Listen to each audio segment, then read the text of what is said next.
इकडे भाजपचे नेते मोहित कंबोज यांनी मुख्यमंत्री एकनाथ शिंदे यांना एक आवाहन केलंय।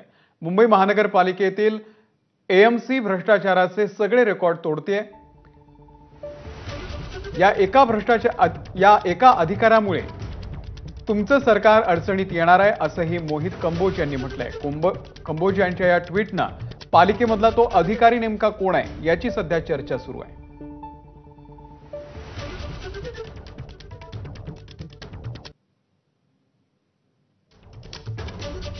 तर मुंबई महानगरपालिकेमधील एक एएमसी भ्रष्टाचाराचे सगळे रेकॉर्ड तोडतोय।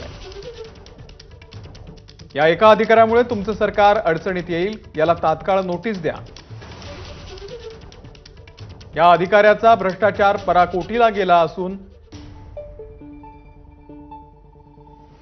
त्या भ्रष्ट अधिकाऱ्याची लाचलुचपत प्रतिबंधक विभागाकडे तक्रार करणार। त्या अधिकाऱ्याचे नाव पुराव्यासह उघड करणार।